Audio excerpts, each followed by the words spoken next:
Barry, first up, who are you and what is your role with Pride? As you've introduced, my name is Barry Lai. I'm the General Manager with Cali Pride and have been since its inception. A good few years ago now, but my role is to get people together, bring them together, whether that be coaches and people that share our passion and vision to put Scottish players and Scottish coaches into the WBBL. Great, and you sort of touched on, it's been a few years, but how long have you been involved in Pride? Is it since its inception, or are you newer into the organisation? So back in pre-Commonwealth Games in 2018, we wrote a performance plan for Basketball Scotland, and that included 2 partnerships, one with Glasgow Rocks, where we wanted to bring all the top Scots together and compete to qualify, and likewise we did the same for the girls, but we had to obviously create a franchise, and Cali Pride was born. So we did that in 2015, 2016, and we unfortunately didn't get an invite to Commie Games, but we've kept the franchise going since then, and we're really proud of what we do. Awesome, and like you say, it's sort of been automatically in terms of what the girls do and what the team do on the court, but I think the thing I'm most proud of is the culture that we have. As I said, my job is it's easy to bring people that are super motivated, that share that passion. Everybody that speaks to me knows that I'm a super proud Scot, and I think we can do things.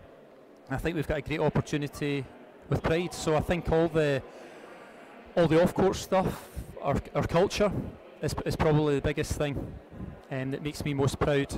We've got a lot of players, a lot of coaches, a lot of families that work hard behind the scene, and that's probably what I'm most proud of. We've got a great potential in Scotland. I want this to be bigger and better, and I've got a great team around us that will make that possible. Great. That's really interesting to hear, and I guess like you say, there's things that you would like to do or things you'd like to change, and if you could change one thing about Pride or Scottish female basketball in general tomorrow, what would it be? If money was no object, access to resources, what would be your thing? Well, I'm not going to take any sort of material things. I think the biggest thing is self-belief, and I say that because as Scots we tend to lack that, and there's no need to do it. You look at the game today, we're up against Manchester. They are littered with WBBL All-Stars, GB players, and our young girls are going against them. And to give Scottish basketball one thing, it would be confidence and belief. Everybody said we weren't going to do anything for the Commonwealth Games with the senior men, and those boys believed. We had a great coach in Steve and Bevo and Craig, and the players responded, and we achieved greatness, and there's no reason why Scottish girls basketball can't do the same. And that's something that I would give: self-belief, confidence and ability to win. Yeah, I think that's very true. I know we've had that conversation before. I mean, partly your fault that the people watching us on YouTube are subjected to me being here with Rory, because you sort of gave me a step up to be able to do that, and by saying about the self-belief, that is something that we can lack in. And I guess, if we're able to build upon that and you're able to push that through the club, where do you think you would like to see Pride sort of in the next 5 to 10 years? Well, it's no secret. We've got big visions here. We've got some great young talent, and we need to continue to develop that. So I'd like us to have a Caledonia Pride Academy, and then I would like to see us gradually build on that academy and take us forward, bring in a couple of older players so that our best talents were being mentored rather than 17, 18, 19, 20-year-olds being the leaders within a team. That's a lot of pressure to put on young players, but I think having some more senior players, having some pro players into the mix would certainly help us develop at the rate that I want to see us develop at. We've got some great coaches, and I think that in the future we're going to be doing great things on and off the court. So definitely an academy, and definitely start to push up the WBBL table, and then ultimately for us, I want to see us compete in Europe. Nobody's done it for a long time in the female side, and that's something that I firmly believe we can do. We've got a great culture here, we've got great sponsors, we've got great investors, a massive family behind the scenes, and that's what we want to believe, and that's what I see is going to happen. I'm here. No, yeah, I think it's a great vision, and it's obvious that you're very passionate about it. And you know, there's a lot of younger girls watch this who maybe want to play with Pride, or they want to go on maybe overseas or develop their basketball. What would be one piece of advice you would give to any young players watching today, or you know, maybe watching this back later? What would be your key pieces of advice? To never give up, to have that dream, and to see it through.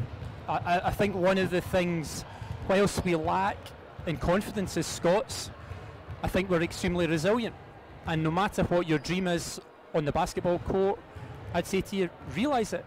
It's hard work, it's super hard work. The sacrifice that our girls and the Manchester team have made for many years is huge, and you've got to really want it, and you've got to never give up, and that to me is the key component in achieving any dream or any vision, is not to give up, follow that dream, put yourself in the environment where you're going to achieve that. And if it's not in your school, or if it's not in your club, or you need to move club, or you need to move school, then do it, because that's the sacrifice that you need to do, and get good people around you, and follow your heart, and you'll achieve it. No, I think, yeah, that's definitely sound. And what about, I suppose, to be more specific, if there's players sitting at home, maybe, you know, they are the 17, 18, 19-year-olds, or they're 13, 14, or they're a little bit older or further in their career, what would you say if they were, you know, interested in getting involved in Pride, or, you know, whether it would be on the court or behind the scenes, you know, what would you say to them, those people that are out there? Yeah, get in touch. I think probably we've got some great examples, and I'll use 3 areas. So if I look at our coaching staff, Donny McDonald. Donny moved from Aberdeen to Edinburgh because he wanted to do this, and it's a privilege for me to give him that opportunity. He wanted to be here, and he is, but he made a sacrifice to do it, and he reached out and he got it. And it's the exact same for Jenna Beattie. Jenna wanted to play at a higher level, and she reached out, and she's doing it. And that's a qualified dentist, somebody who is willing to take time out of their career to invest a lot of time to achieve her goal. And again, she's an older player. She's played in the SBC for many years. She's come through the ranks, but she got in touch, and Jenna's been one of our greatest ever signings, because she's come into this environment with a lot more maturity, a lot of basketball years under her radar, and she's excelling out there. One of our best players ever.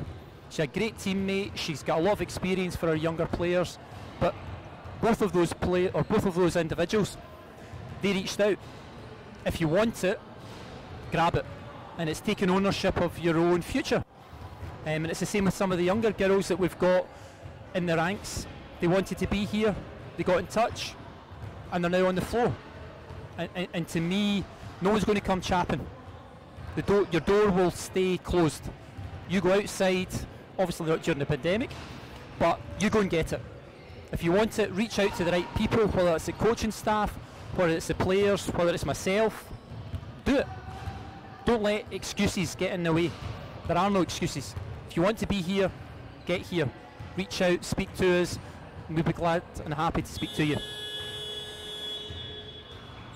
No, I think, and that's maybe a key takeaway for people out there, you know, however they want to get involved within the organisation, or, you know, whether it's shadowing, whether it's seeing what actually goes on behind the scenes, or, you know, if they maybe want to test themselves at the next level and see if they're able to commit. And I think that will be really invaluable. And hopefully, you know, some people out there, they'll be like, oh, it's all because of that halftime chat I heard between Rona and Barry, and look, here I am now, 30 points a game, 20 boards, and I'll take full credit for that. Thank you very much. But no, Barry, that has been really useful and really helpful. I don't know if there's anything else if you want to throw it out there, or anything else you want to add in, or. No, all I would say is I thank you guys. I think you're doing a great job. I wouldn't be a good daddy right now if I didn't get to say hi to Brodie and Zara. They think you're both great. The Rona and Rory show is big in our house, obviously. We're big basketball fans. So I would like to thank you both for doing what you're doing. Keep doing what you're doing. And if anybody does want to get in touch with us, get on the website, follow us on social media. We really appreciate all the support we get behind the scenes, and enjoy the second half. It's an absolutely amazing game, and hopefully can pull out the W. I'll hand back over to Rory and Barry. Thank you very much for your time. Yeah, thank you, Barry, for that. And Barry obviously has done a lot of work behind the scenes to get myself and Rona involved. So just a thanks to him for the opportunity to be here today and on various other occasions and bring you the action from the Crag Centre.